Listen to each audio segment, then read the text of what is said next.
अस्सलामु अलैकुम वरहमतुल्लाहि वबरकातुहू।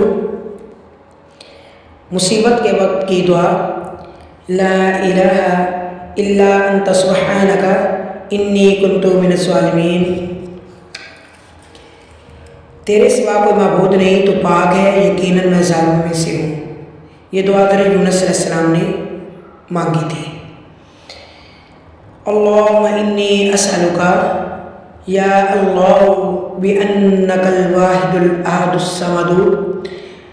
अहदुस्समदुल्लज़ी लम यलिद वलम यूलद वलम यकुल लहू कुफुवन अहद अन तग़फ़िर ली ज़ुनूबी इन्नका अंतल गफ़ूरुर रहीम।